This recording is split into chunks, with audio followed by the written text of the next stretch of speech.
I'm used to sliding the DMs, thinking that BM, partying weekends, stay dropping the ball, can't catch the feelings. Now I'm like Odell.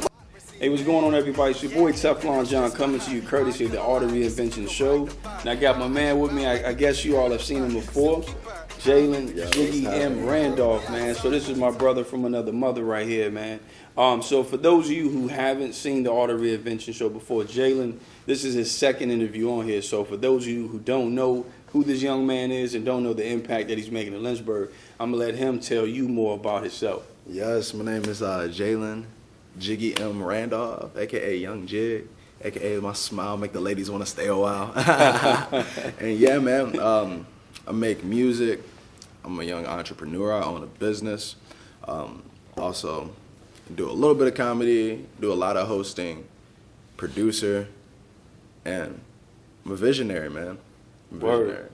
So how old are you, Jalen? I'm 23. So 23, so he's 23 and he's doing all these things that he showed you guys about. You know what I mean? So no excuse for how young in age, but do realize that by Jalen being younger, it takes more focus, I think, with everything that's going on to try to kill the outside noise. So since I talked to you, man, I see your business, the Here I Live in Fun. Yeah. So I would like for you to tell them more about that. So when we talk about it, they'll really know what that is. Okay. So tell them about Here I Live in Fun, what it is, and tell them where has it went since our last interview. All right, so Here I Live in Fun is a production company, and man, my goal is to start making like comedies and start making movies in the future. That's what I want to do. So I decided to start setting the foundation right now while I'm young. That way I can build and I can grow with it. That vision. So yeah, and the gigs that I have my hands on right now, they're like children's music. So Here I Live in Fun is a production company that does children's music, that edits children's music, that makes children's songs. Well, in doing that, I ended up finding just other ways to affect the community, other ways to make money for my business. Because, you know, when you're running a business, you know, it's like, let me get that dollar. Yeah. Let me find a way to get that dollar. So we started doing workshops, hip-hop workshops, hip-hop dance workshops. Now we're entering into motivational speeches, musical motivational speeches. Wow, I like that. Based off of the Seven Habits for a Healthy Kids by Stephen Covey. That's what the whole entire motivational speech is based off of. Got you. So. And I love that concept, man, because you're actually putting the desire for money away, and you figured out, if this is my purpose, you know what I'm saying, my purpose will provide income. And see, most people mess up, and it was a time where I did that, where I was trying to pick these different things where I was going after the money, but the passion wasn't there. Exactly. And so when things started to slow up or when things become difficult, it's so easy to drop out. So tell me more about the Here I Live in Fun as far as, you know, making music for kids, because some people and most rappers, man, like they're so real that they feel like, man, I'm not doing that. Yeah. But do realize that most authors, that the biggest market is children. There's always going to be children.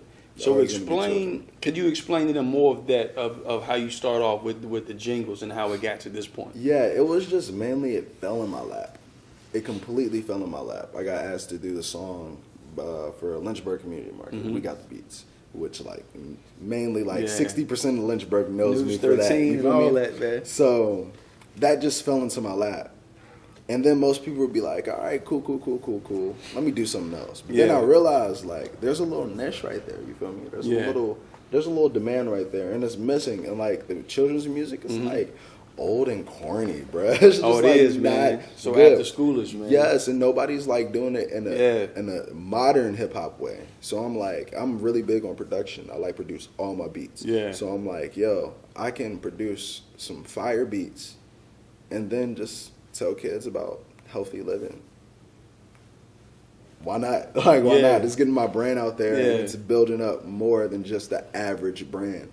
You gotta think about it. People like Wiz Khalifa just dropped a song for Oreos. You feel me? Yeah. What they did a song for Teenage Mutant Ninja Turtles. It's in that same realm where it's like you can reach a lot more people with your message. Yeah. It's because not only is it clean, but it's like on a pop level where there's money there. And there's money there. Because if you look at, I still haven't seen it yet, but the Into the Spider-Verse. Oh my God! You got the song with Post Malone, with Post Malone. Sway Lee. It's like the number one song, but it's catered towards kids. God, you know what I'm saying? Yes. And I like what you're doing is you're using, kids are interested in this. This lines up with my passion. So, okay, while I'm in there now, I'm going to use this platform to try to tell kids how to live healthier, how to run a business early. Finding a thin line between it. Not a thin line, finding my niche in between it. It's because I could keep making music on just some regular dude stuff, like everybody else. Yep. Instead, found a way to stand out. It's all about standing out. And I applaud you, man, because now, and I'm not knocking the whole younger generation, man, but it's like, back when I came up, I'm 35, so like early 90s, late 2000s, well, early 90s, early 2000s. You got the 50 Cent. Yeah. You got, those are the hard Everyone rappers. like pride themselves on being different. Rappers. Yeah, yes. everybody pride themselves on being different. Hard. So you had, when Chicago made drill music with Chief Keef, and then once those beats started filtering down here and everywhere, like now you hear everyone sounds the same. Definitely. Not only that, it's creeping up from Houston. I mean, from Atlanta as well. Because they've always just been a powerhouse in music and generally, like they've been able to come up with the coolest, most different sounds. You got people like ATL, ATLians, Outkast, UGK. Yep. Feel me? Young Thug, who just crafted an art that's completely different. I used to play Young Thug. I'm like, bruh, he whack. Like nobody knows what he's saying, but a lot of new artists sound exactly like him. That's how I judge artists. Like, you know, it's crazy when a lot of people knock my man Designer. But he was coming off like they was like, oh, he sound like Future. Nah, go back. Who does Future sound like? T-Pain. So when T-Pain crafted the whole auto-tune movement, to me it was nothing wrong with those guys coming out because they were both different. Like, and he crafted his own flavor to it. Yeah. And like completely I said, to me the whole Designer thing came off like. Because back in the day, you would have rappers that did social conscious rap. They would have break beats. You have some rappers with like a sonic sound, like you said, Outkast versus Timbaland. And so we got to embrace it. But now, I think we knock people for being different. That's why I applaud you because it's easy to do songs with females twerking and everything. So you really, so you really took a risk. But most rappers and local rappers, you got to realize like Jalen Randolph, aka Jiggy M, is really marketable because now a business would pay money to get Jalen in front of their audience. A business would pay money to get Jalen in front of their kids because there's no pushback for the business. You know what I'm saying? Like they don't have to worry about Jalen wilding out and misrepresenting the actual business. So I applaud you, man, just for being marketable and just for realizing that it's okay to be different and step out the box. Because these kids need somebody to really step up. Because in social media, we all get. All we become is followers. Yeah, and everybody's living their highlight reel. Yeah. And if you're not doing it, it's like, bro, what am I doing with my life? You feel me? Like, exactly. So, you got to give them a little bit of, organic stuff. Organic different. I mean, you talk about my favorite, especially like if we go to hip hop, my favorite people in hip hop, Pharrell Williams, who's able to reinvent himself almost like every 2 years. It's something about VA. It just stands out different. We have original sound. We have like a timeless feel to us. We got Pusha T. You feel what I'm saying? We got Timbaland. We got Missy. Pusha nasty, man. Pusha is nasty, and his flow will never get old. It will never get old. Never. So let's move on to the next thing, man, because you do so much, man. We could talk for hours. So the next thing. Did you host an event at the Ellington? Yeah. I was hosting an event at the Ellington. I was just helping my friends out. It was me and a couple of guys. They're from the Peace Corps, Peace of the Corps. We had Romar Jesse there and the Trouble Children, and then we had the Culture Villains, Sarah Josh, Cam. I always call him Cam. Then we had my boy Cinny drop there. Had a blast, man. Wow. Had a good time. And who was the photographer, man? Because the shots were dope. You know what I'm saying? That's Malcolm Foster at Forever Malcolm. And then there was one dude in Peace Corps, Chad Gobar, at Oneric Lens, and he does a lot of my photos. And he's just raw. I'm about to get up with him, man, because the shots were dope. But I got a question, man, because when Lynchburg has this stigma. Even when I had Black Op, you know what I'm saying? I was talking to a friend of mine, Stephon Brown, who used to rap for me in Black Op, who does Mammoth Crown, where they get a lot of artists to come to Phase 2. And what we were talking about, man, is just how Lynchburg likes to hate on one another. So tell me why you chose to take a different route. It's like, you know what? I'm making music, I'm hot, I got my Instagram popping, Facebook. Yeah. I'm gonna use my lane to bring in other artists. Like, what made you do that instead of just doing a show for yourself? All right, here's how I see it. Of course, everybody's gonna hate. It doesn't matter where you're at, bro. I've been in New York City, and people have told me the same thing that people say about nobody ever comes out to the events. Everybody's hating. It's like it's gonna go wherever.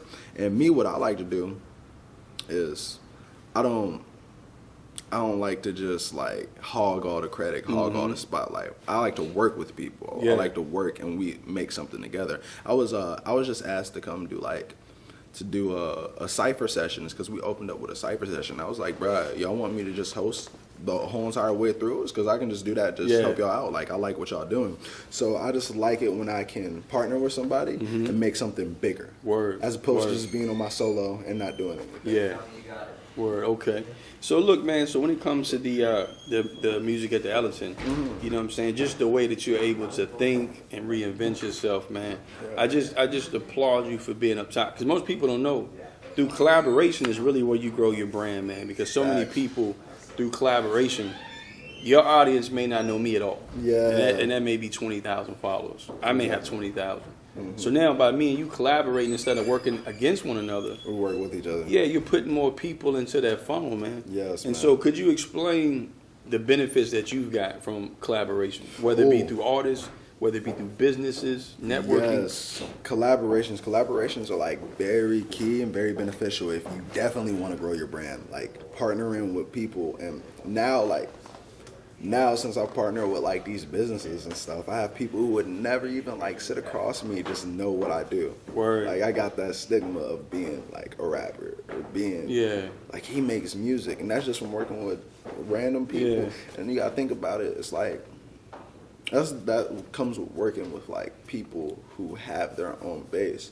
And you gotta think about it. The more you can get your name circulating out there, the best. Yeah. Like they say, any press is good press. Oh, yeah. I try to make sure all that press is good press. Like, I'm not out here wilding, kicking car doors in or nothing like that. But I try to make sure my name is circulating, and it's circulating in a way that reflects my brand, which is positivity, community, and unifying people together. Yeah, and I see you drop the B word, the brand, man. Yeah. And what I realized and what you I realized. thought you meant the other B Oh, word. nah, nah. Big B word. I'm a little tired right now. I ain't mean for that one to slip. But you know, like the big B word is brand, because before, you know what I'm saying, Jiggy M, before TeflonJohn, Jalen Randolph, Jonathan Smith, that's the brand. Yeah, that's the ultimate brand, because you got to be yourself. You got to put out who you are every day. And most people don't realize that you actually are taking Jay-Z's advice. Jay-Z said, I'm not a businessman, I'm a businessman. Yes. You know what I'm saying? So you're really turning that on its head, and you're really doing it, because people don't realize to where you're not limited to one gift. Yeah, you know that's what I mean? true. That's true. And like in the Bible, it speaks about, you know, God giving people different talents. He gave one talent, he gave 1 5, 1 10. Yeah. And the ones that had the multiple talents didn't use it. Make a long story short, he took it from them, gave them to the one that had one. Isn't that right, Ed? Am I messing that up? Nah, you know what I'm saying? That's so true. And then what happens is people will criticize you because they feel uncomfortable doing multiple things. Yeah. I used to hear, John, man, you doing this, you doing that. Yeah, why not? Exactly. Like, I hate it when people try to give you advice when they can't. They haven't done it. But going off Jay-Z, I want to say one more thing going off Jay-Z is because this is like something cool. This is a cool dime that I picked up. I was listening to a podcast with Charlamagne the God. And when Kendrick Lamar dropped To Pimp a Butterfly, he had Jay-Z come in and listen to it. And Jay-Z told him straight up, he was like, if you do this, you realize you're going to be like a premier artist. It's because people won't know what to expect from you. It's because you think about it, Good Kid, Mad City and To Pimp a Butterfly are two completely different things. Mad City, now, I actually hold on to Good Kid, Mad City very hard. Like, anybody who knows me knows I'm a big Good Kid, Mad City fan. And I feel like he should have won a Grammy over Macklemore for that. I really feel that way. So then when To Pimp a Butterfly came out, I was pissed. It's because I'm like, why can't I get another Good Kid, Mad City?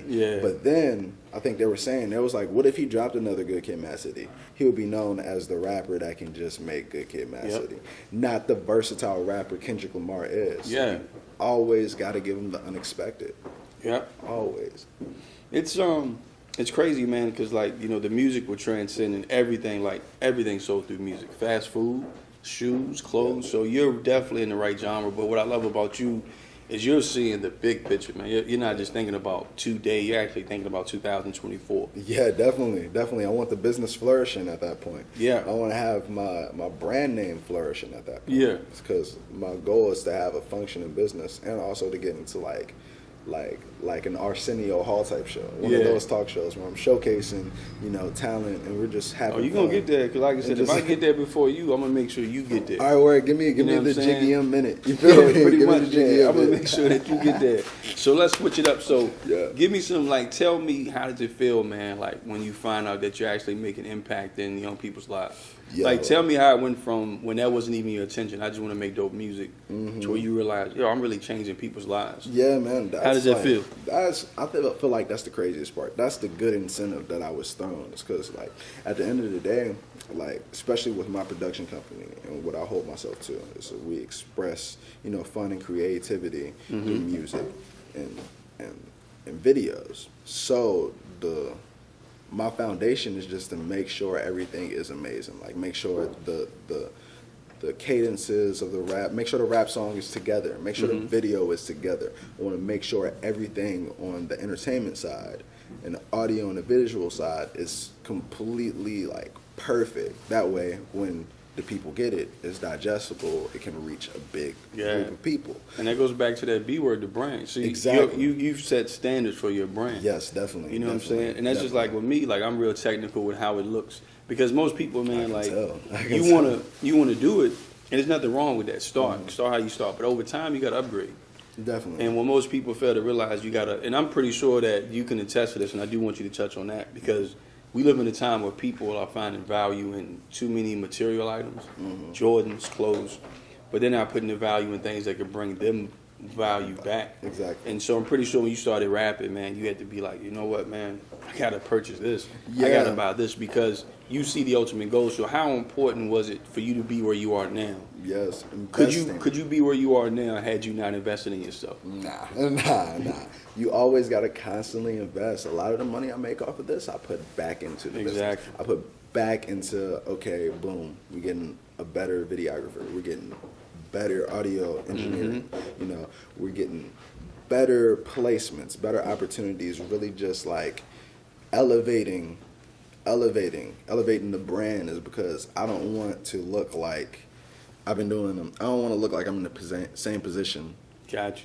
2 years from now. I don't That's want to what look I like was I'm in the hoping you same would get to. position The 1 year growth, from right? now. I don't want to look like I'm in the same position 3 months from now. You feel me? Yeah. So you got to constantly evolve. You got to Yeah, constantly you have grow. to, man. So you hit the big words I wanted to hit: growth and evolution. Yes. And like I said, man, we pride ourselves on these cell phones, and we Yes, we expect Apple to drop a new joint. We expect Samsung to drop. It's to a the new point joint. where they're dropping too many of them. I feel like it's a little scary, man. Yeah, they got well, an iPhone XR. yeah. Where'd the R come from? Yeah, but it's bro? just where's it's just another that? way to make money. It's like, well, we got our Exactly. expensive product. We need the less expensive product for people who don't use it, like me and you. Exactly. But what I do want to go into is that growth and evolution. And what I love about your growth and evolution is through you investing in yourself. I believe at some point you were probably like, you know what, man, I'm reaching so many people. I have to invest. I have to pour back into myself.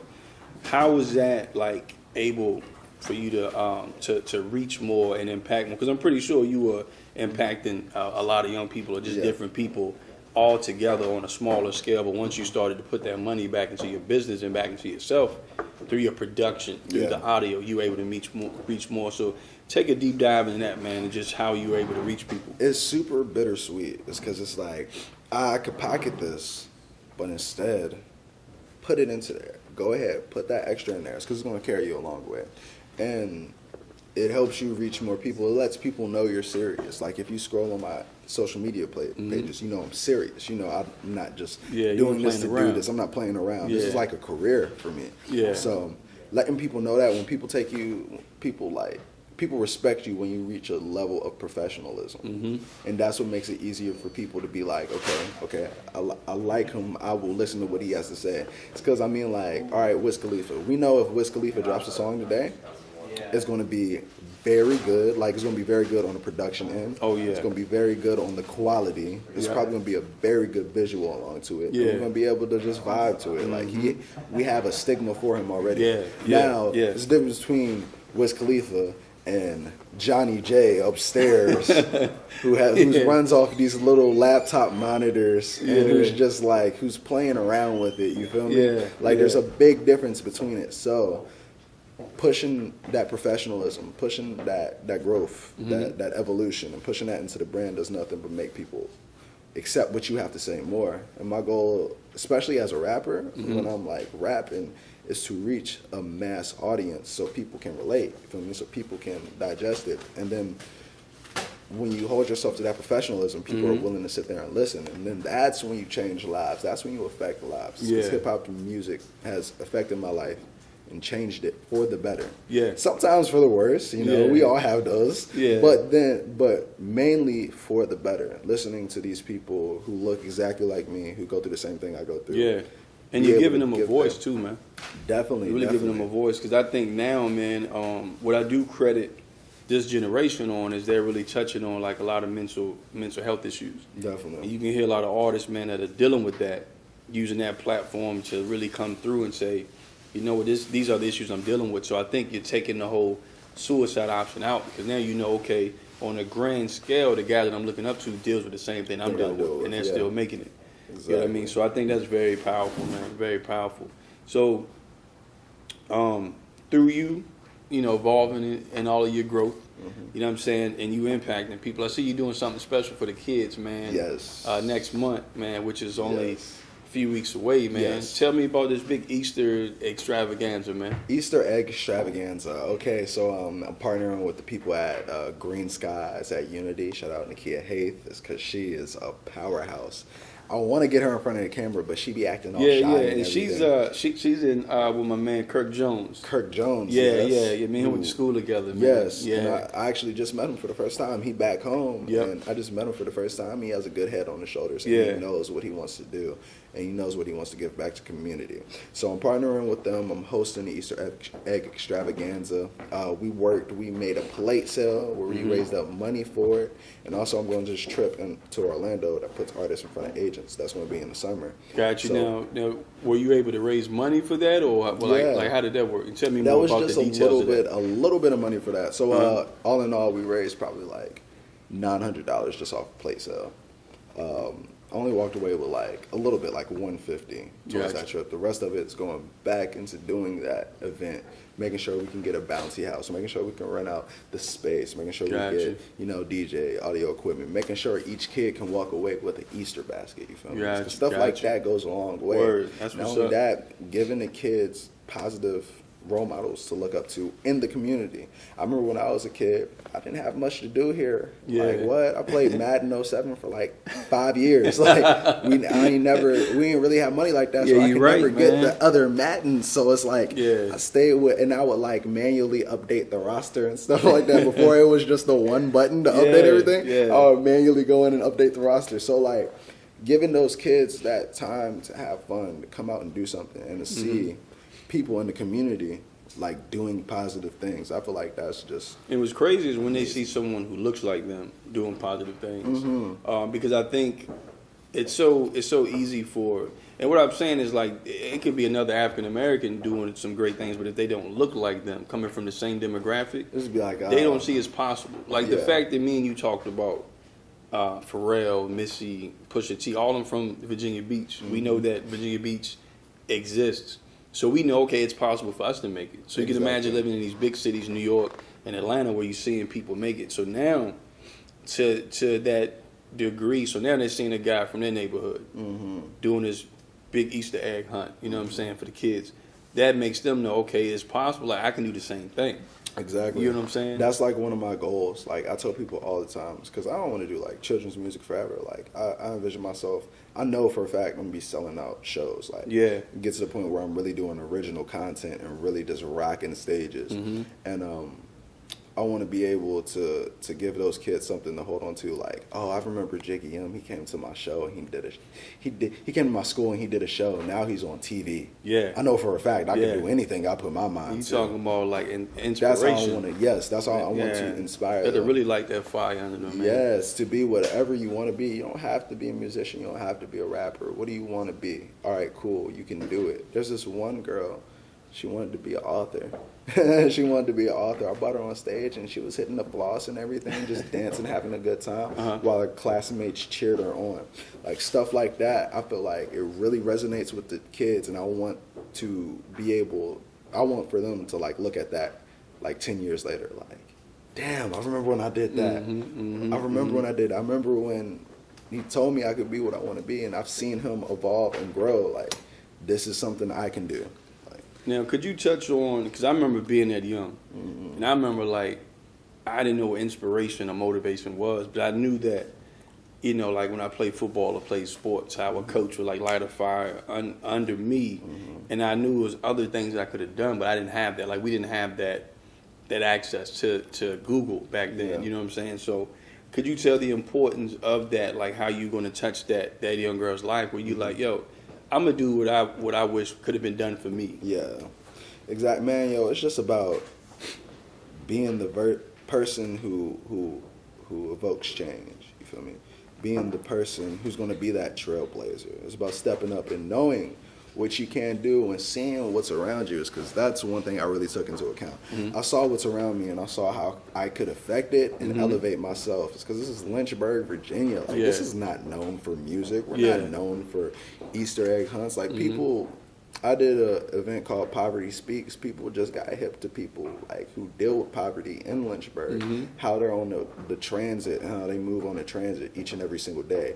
And the bus stops at 9 p.m. You feel me? So night shifts are just out of question. You feel me? Especially if you don't have a car and you bouncing around, because Lynchburg is known for their demographic, which is 40 and up. Older white people who come here to retire and have a family and live upper middle class. That's what we're known for. And I mean, you know, that's good and all that. There's nothing wrong with that whatsoever. This is like a good town to like retire in. But there is something here. There is poverty here. Like, it's actually high. It's not low poverty. It's high poverty. But it's overshadowed. It's overcast. You don't pay attention to it. And if you look at our demographic, man, as far as African Americans, like, the amount of financial literacy that we have is really scary, man. Because if you're seeing now, Payless is closing. Yeah, Payless is closing. Kmart is closing. So what's happening is, if you see the trends with technology, you're going to have a lot of these manufacturing jobs go away. A lot of these, jobs where people are going to be working the registers go away.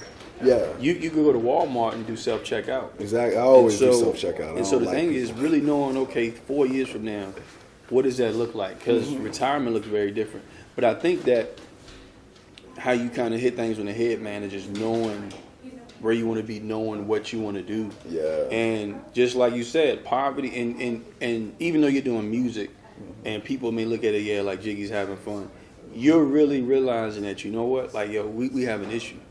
And I like how you're kind of gravitating to thinking, how can I take my talent and platform and impact that? Even though it may not be initial impact now, you're really thinking about that. You know what I mean? Future, you always got to think future. What you do in the present determines where your future goes.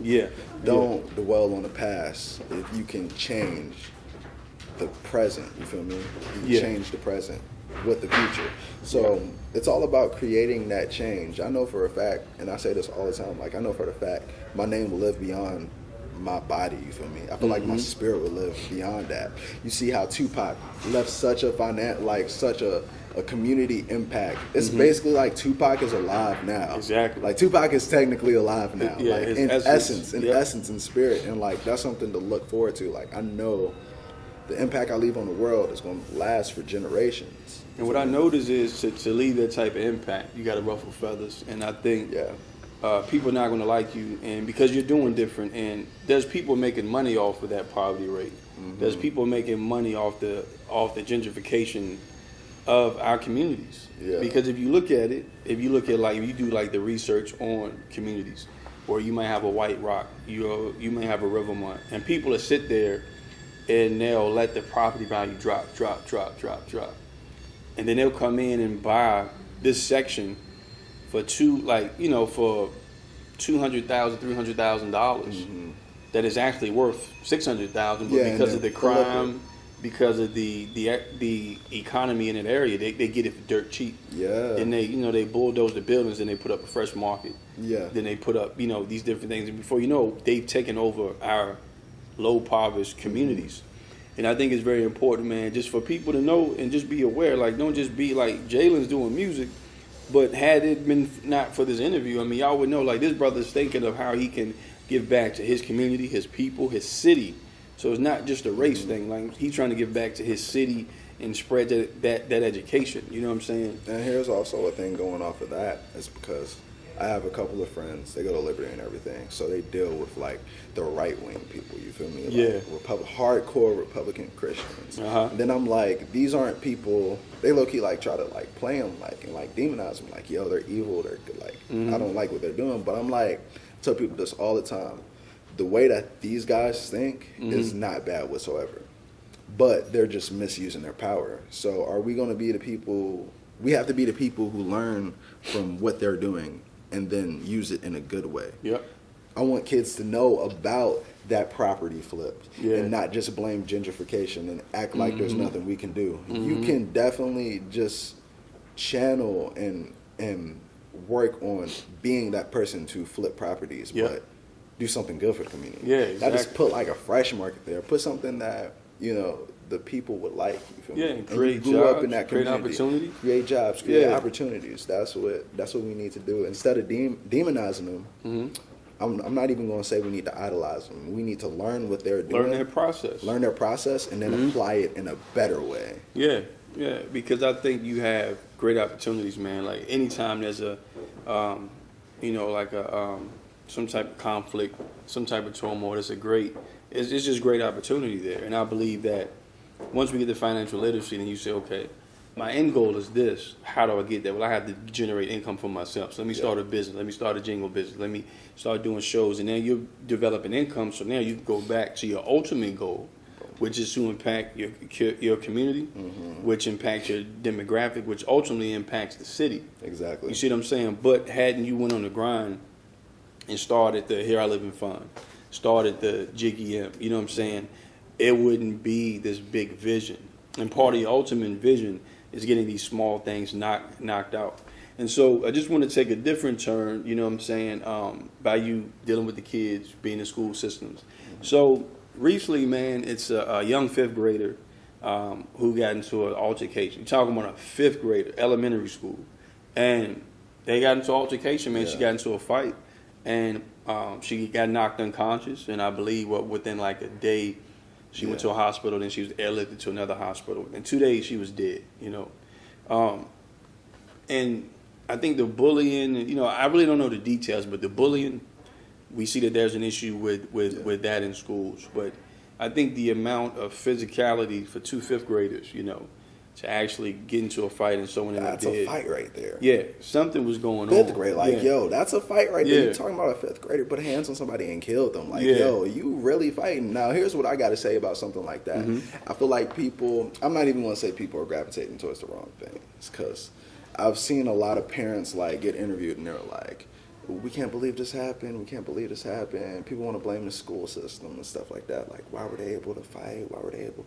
I feel like more of the problem is, why is this fifth grader beating up somebody to the point where they can knock them unconscious? Exactly. What's going on in this fifth grader's life? What's going on in this home? Exactly. Like, and that's where it starts. Yeah, it seems like there's an issue with this fifth grader to have that much anger, to put that much anger into something like that. Yep. That's what I've noticed from working with children. They do nothing but reflect the patterns of what they see. Got you. So I feel like exactly right. That's an issue at home that should be, we should focus on that. We should focus on after school programs so kids can escape from stuff like that, so they can get that extra 2 hours to be around a positive role models, because that seems like it came off of nothing but negativity. And somebody, I can't talk on it in detail, but just from what I see, it seems like somebody's leading that kid's life in a negative way, and they're going to do nothing but reflect it because it looks normal to them. Yeah. Everything starts at home, man. And I believe that there's two different types of behavior. You have taught behavior and learned behavior. So I can sit here and teach you how to, how to make a peanut butter and jelly sandwich, how to fix eggs, how to groom yourself, how to, brush your teeth, how to, or you can learn by watching what I do. Yeah. And I think a lot of times in this era, you have the parents are younger. They want to still do them, you know what I'm saying? And so you give your child YouTube or you give them television or PlayStation, Xbox. It keeps them occupied. So what happens through that, they start to see and emulate. You know what I'm saying? Like it's a lot of kids like age 8, 9, they're watching Black Ink Crew. You know what I'm saying? They're watching Love and Hip Hop. Yeah, you know what I'm saying? And that does nothing but just increase drama. That makes them look up to drama and stuff like that. And it's making them think, okay, now you've conditioned their brains where they're like, yo, this is normal behavior. No, it's not. Yeah. No, it's not. I like and that. sometimes they go home, because I remember being in a crazy situation with my stepfather and my mother, and going home to where, okay, at first it was like, this is crazy. This whole domestic thing where nobody's putting their hands on each other. Me and him had gotten a couple physical things or whatever, but he never put his hands on her. But the fact that my going home now was like this crazy turmoil. Like I had to go home and like I felt like I was in like the whole American Gladiator, like the Goodwill games. Yeah, you gotta fight. Just so I can make it to school the next day. Wow. But let me tell you something, Jalen. Like 2 months into that, I got used to it, and it just became, all right, let me go home. I got to deal with this. You know what I'm saying? It's sad that your body and your brain can be conditioned to dysfunctional behavior can be normalized. Yeah. And I could imagine kids that are now true or I wasn't exposed to that at first. That was a change. So imagine a child that's born into some dysfunctional stuff, and mommy's getting beat. You know what I'm saying? Daddy and mommy doing drugs or whatever. People going to church, coming home, being hypocrites, and they're seeing this. That's normal to them until they are shown different. Yeah. You know what I'm saying? Yeah, I think it's crazy. I go over some of my friends' house, and then I just see how they grew up. And where it's like, they're all watching the basketball game together. They're all watching the basketball game together as a family, just sitting there joking and laughing. I'm like, wow, we've never had anything like that. It's crazy to see that's even possible, a thing. Right? Like I'm just used to our living room, just the TV's not working or nothing in there. We're all in our rooms. It's because we got the cable where you got to take the cord in the back of the TV, and then you got to put it up, and then you got to get the perfect spot. Okay, wait, we got ABC 13 right here. Let me tape this to the wall. So this don't. Yeah, but I think it's crazy, and it's you're trying to line up the cord so you can get the perfect signal spot, and then you got to tape it to the wall, or you got to fix it up because that don't slip off. Then you get all that static. Yeah, you get all that static. It's your turn to hold the cord tonight. But yeah, so just seeing in a different aspect, a different light. I think I've been gifted with this gift of communication where I'm able to be around people I've never was exposed to as a kid and never grew up, but able to be around them and learn what's kind of normal or what's normal to them, and see wow, I can bring this to my life. I can bring this to the family I want to start. I can bring this to my nephews. Exactly. My sister, and we can make this something that empowers our family. Yeah, and so basically the curse could be a blessing, because now by you going through that, and now who are you around? Nothing but kids. Yeah. Those kids are going through some of that same stuff, and they think it's a dead end. Now you can tell them, yo, look at me. Yeah. Or you see me up here dancing. Well, this is what I went through at home. Yes. You see what I'm saying? And so that's it's what I tell kids all the time. There's a segment in my motivational speech. It's because I saw my stepdad and my brothers go to prison when I was young, when I was 10 and 11, and I could have repeated that cycle. You feel me? Mm-hmm. I could have been in the streets too. I could have been selling. It was just around me.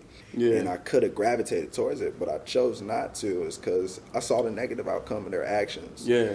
And I just like cartoons way too much, so I would stay in the house and watch cartoons the whole day and not even go outside. But it's possible to see that from that perspective and be like, no, I'm not going to do that. Mm-hmm. Let me do something else. I feel like a lot of people, they don't see that. Yeah, they don't see it. They don't. The media that's all they know. Because I see kids now, man, from coaching. I see kids who are blessed because I'm sometimes it kind of racks my brain on how soft they are, mentally. But I'm oh, yeah. But it's a blessing that they didn't have to go through what I went through. Because they would have handled it differently. Yeah, and it's the new generation. New generation is a lot softer than. Yeah, because it's like the stuff that me and you put up with like at home. That taught me, okay. So my stepdad come home, he messes with me when I flip out and go off. Then he called the police. You know what I'm saying? Now we in this joint. So now it's like I learned how someone else could control me. And, puppetry through anger, control me through anger. And so it's like these kids don't know that. Yeah. So you in school and this dude over here causing you to flip out and go off, you throwing your future away. Exactly. They don't understand what I'm saying? that. And then they just know how to like, I feel like we demonize when people talk trash or something like that, especially nowadays. So instead of I see a lot of cases where people they aren't trying to fight back. They're just taking it, and then they're taking those people picking with them or something, and then they want to gravitate towards other people who feel the same way, like it's bad, and they just want to demonize that person instead of fighting against it. Yep. And developing your own voice, developing your own confidence to step up to it. I feel like that's what our generation was like built off of. Because in school, like I said, with coaches, man, they always like they'll whine or cry to us. And my thing is like, you gotta look at the ultimate goal. Is old boy getting any playing time? No. Do we want to get him to that point? Yes. But at this point, are you getting any playing time? Yes. Are you starting? Yes. Do you have a future in this? Yes. So let's see who has the most to lose. Yeah. And so for my thing to that is, in life, you're not going to have somebody that you can always run into and tell, like, so if you're on the brink of doing Here I Live in Fun, doing shows at the Ellington, doing Easter egg hunts for the kids, about to pop off, in Orlando. And where you say you going to Orlando? Yeah, going to Orlando, man. Yeah, so you're going to Orlando to be in front of agents. So when somebody just approach you on the street, with some yah-yah, where one altercation could end all that. Yeah. Who you going to run to? You got to have control of your own emotions and know, you know what? I'm going somewhere, and I'm going to be the smaller, bigger man today. Exactly. Hey, bro, I'm going to let you go ahead. Exactly. Because I know where I'm going and where you going. It's not on my GPS, so let's just go separate ways. Yes. And I think until the kids realize that social media, and they're so worried about the likes, the shares, and being everything to everyone else that are being who is truly, because you can like Dave Chappelle did the most skit that Keeping It Real Goes Wrong. Yeah. You know what I'm saying? And that's really Keeping It Real goes wrong. And that's really what's happening. Like this dude, I don't know if you've seen the one with dudes like at a big meeting. Oh my God, that's the funniest. And he got the crazy paid job, and it's like, allow me to reintroduce myself. Like, yo, yeah, he lost his job. You might look cool. They may talk, yeah, man, my man went in, told him like it is. But then he eating potted meat and crackers. Exactly. Because he couldn't control his emotions. Yeah, it's definitely not worth it. It's definitely not. But that also comes with the process of just growing and learning and evolving. It's because I was especially like during high school and stuff like that, bro. I was a bench warmer. I was a geek. And then I could just not try and get like C's, so I just didn't try. And I just coasted through it. Then I realized, like, getting older and like knowing that I've always felt this way, like I can affect the world with with art, with creativity. So getting older and realizing like, wow, I got to fight for this. This isn't gonna be handed. I can't just like give up and then go and like cry to my mom about it or something. Yeah. Or go vent to somebody about it. Like I gotta fight. I gotta push. So anything worth having is fighting for, man. Like like your family, your business, your goals. Anything worth having is. There's going to be plenty of things in life that people will never go through adversity for. And normally those things are not really worth having. Yeah. I mean, you can have them, but it's not worth having. Yeah. Like if you want a nice house, you're going to have to fight for it. Exactly. If you want to like that mortgage. your marriage or you and your business or anything that's like your relationship with God, your personal relationship with your mother, whatever. You got to fight for that, man. It's going to be a job and work. Definitely. That reminds me of this cool quote I came across. It's, I don't think I'm saying it right, but I'm going to give like a little overview. It's like, I appreciate the sunrise.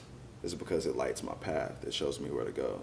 But I appreciate nighttime. I appreciate the darkness. It's because it makes me love the sunrise. It makes me see the stars and appreciation. And realize dark times have a little bit of light to them. Yeah. So when it's like it's dark and you don't know when to go, when that sunrise hit and you can see exactly where to go, you'll be happy. Yeah. You'll be happy. You'll be happy to see it coming. So you can appreciate it more. Yeah. So as we wrap up, man, Yeah. I'm just gonna ask you the golden question. Yeah. The golden question. Golden question. Go for it. What is next for Jalen Randolph, and what is next for Jiggy M? Boom. Let's get to it. All right. So what's next for Jalen Randolph and Jiggy M? You know, young Jig. You know, my smile make the lady want to stay a while. You feel me? you know. All right. So now what's next? Definitely. The goal is to move into doing music full time. So I'm partnering with a couple of organizations, and we're going to start doing more children's shows. Me and my dancer, Wilbert Davis, who just got back from doing the show, just got back from dancing at Ellen with Twitch. And my man, nice. He slaughtered it. Oh my God. Like, I'm like, yes, that's my friend. Like, the whole entire time when I see him just sitting there dancing, I'm like, that's my friend.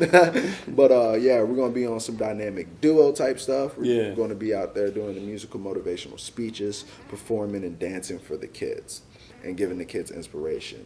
Got that. Got a lot of original content, a lot of original music coming out, which is like me on like a serious note. It's not just the children's music. It's me really taking my craft serious, and those projects are going to be good. I actually got one dropping probably in like a week or two. It's called Tonight. It's like that cool little like pregame vibe banger produced by me and everything. So we gotta get you back on too for like maybe like a mini interview to premiere that. All right, word. I got you. That's perfect. That's perfect. I got you. We got that coming out soon. What else is next? We got the Easter egg extravaganza, April 12th from 12 to 4 p.m. Pull up. We're giving donations. We're making sure all the kids walk away with baskets. Then I'm just getting ready. I'm getting ready for that program, Arts International. We're doing a couple of other fundraisers coming up soon, some plate sales and stuff. So that's ways people can donate, get some good food in the process, and then we're going to put a lot of that money towards the community. Got you. Towards the community, towards doing more of these community events. Got Not you. just me just hoarding all the money so I can go like, no, I definitely want to put it into the community. And you can see it, man, like I said, because you can see that you're putting money back into your business, you know what I'm saying, that which in returns help put money back into the community. Definitely. You know what I mean? Because you have a lot of people that have businesses that can provide the service. Well, they can provide the income, they can't provide the service. So when you're providing a service, they can really link up with you and still provide that service and the income to the community. Definitely. Got that come up soon. And then I'm doing more workshops. I got a hip hop workshop coming up with Bass Elementary. Going to work with the kids, break down rapping, break down cadence, and then we're going to write a song together that gets them like for their pep rally, like 2 weeks out. That gives them like, hype, and gets them ready to go, do testing and stuff, and then give them a good memory. I know that's going to be a blast when we all perform that together. Word. Yeah. Sounds like you're a busy man. Yeah, man. Sleep ain't on the schedule, but we got to slide it in there every now and then. For a little 30-minute break. I'm proud of you, man. I think it's good for kids, especially coming up in this generation, and I've been exposed to them, man, through coaching and they need people to look up to, man. Like, I go to a track, me see my son run, they just run to me. You know what I'm saying? Because they'll look at me as like, I'm a light. Yeah. You're a light. You know what I'm saying? My assistant Ed is a light. So you see where the backpack of responsibility is always carried. Because at times I can't do what I want to do. Exactly. At times, if I'm upset and I want to give it to somebody, you can. I can't do that because I know that I've been given a different bag to carry, and I think you have too, man. And so you gotta take it on the chin, suck it up, man. Yeah. Not everybody is designed for the leadership role. So for those people who get leadership, you gotta realize there's good and bad that comes along with it. Yeah. But also you're built for it. Don't get in your head and think that you can't. You're built for it. There's a reason you're a leader. And you know what the prerequisite is for being a leader, right? What's that? You just need a follower. That's it. You just need one. That's it. So it's not a title. It's not like I'm in church and I'm a pastor. No. You get to be a leader in life. All you need is a follower. Just one. That's the only thing. And so you can use that. And some people I think are blessed with the gift of influence. Yeah. You know what I'm saying? And you have a lot now where people can influence you to do wrong. You know what I mean? Or right. So it's like having that backpack of responsibility and that moral compass and your mental and spiritual GPS is, okay, where do I want to take them? Because you're going to have a lot of blood in your hands. You can just imagine a picture of people just falling off a cliff. Yeah. And you're there directing them. You know what I'm saying? Exactly. So, and I just appreciate you, man, for just guiding them in the right direction. Yeah. We away from the ain't cliff, going man. off a cliff, guys. Nah, Yeah. we ain't going off a cliff. Yeah. We're gonna And stay so- on land. And so, is there anything that you would like to say to the followers? I want you to give like all your social media shout outs, and also how does, if someone sees this interview, they're like, yo, this is a bright young man. I really want to get behind and help him. Give them the information of how to get in touch with you to work with you financially. Yeah, definitely. All right, so you can follow me on all social medias at Jiggy M Official. That's Facebook, that's Instagram, YouTube. Just look me up. As well, if you want to follow the company, see all the good in community we do, children's music. That's Here I Live in Fun Productions, Facebook, Instagram, YouTube. And if you want to get behind this and you want to like help with sponsorships and help like reach the children, just go ahead and DM me on either of those social medias. And my email is always linked in. Go ahead, contact me and see how we can help, because we can all work to make a better future for these kids. We can all work to make a better impact. And it takes a community. It's not just one person out here doing everything. No, it takes people working together. So any help is much appreciated. We can change the world. It's just going to be a little bit at a time. Yeah. Ooh, speaking of that, I had this cool, lucid dream. I remember it was a hand. I had like this little black liquid. You know how like vape juice little bottles are, like a little syringe. You know, you do it in drop after drop. So it was dropping this black liquid into this hole, and then it's like the camera zoomed out, and it was like one of those ant farms, and it was filling each of the holes that was like going to this big massive pathways, different pathways, and it was doing it one drop at a time. And what I took from that is because like I'll meditate and I do yoga, and then I get like these lucid dreams that help me like out in life. And what that told me is like that drop is me. That drop, I'm putting a little bit of it at a time, but it's going to reach a big audience. Yeah. And that can not only be me, that can be a lot of other people. Yeah. Just got to realize it's a little bit at a time. It's little steps at a time. So what's in your dropper, you know what I mean? Exactly. Leads to a bigger picture. Yeah. Yeah, so what I want to do, man, just for any business that wants to do work in the community, but your excuse is, or your reason is, I don't have time, I don't have the resources. Well, he's the boots on the actual ground. Yeah. So what you can do is reach out to Jiggy, following those social media links, and say, you know what, I would like to partner with you. I would like to get more involved in impacting youth in the community. I have the income, you have the boots on the ground, the resources, and link up with him. You know what I'm saying? Because that's your way of getting your imprint in the community and your way of getting behind him to increase his reach. Yes. So like I would always like to say, man, is just continue to go. Let this brother inspire you to do more in your community. Let this brother inspire you to start what's in your mind and what's in your heart. Whatever you have a passion for, go after it. And I would say, don't go after the recognition. If you go after your passion, the passion to give you recognition, don't go after the finances. Because if you go after your passion, it will lead to a financial background. But make sure your passion, your dreams, your goals, and your visions are connected to impacting people. And we're going to leave that off. And so, as always, in the show, is one love. Be blessed. Yeah. Stay dropping the ball, can't catch the feelings. Now I'm like Odell, wide receiving. Yeah, and that's just for her. I kill a lion just so you can ride the fur. I'll ice you out like a Gucci Alibur. Zookeeper, how I make the kids eat fur. Yeah, the lights off, but you turned on. I made music for everyone, but this is your song. Yeah, I'm on a life of a Don Juan, but I want my offspring to call you moms. Hey, I took the roof off and no top in. Life like a car with hydraulics. Going up and down when we ride in. Going up and down when we slide in. Yeah, and I know we got problems.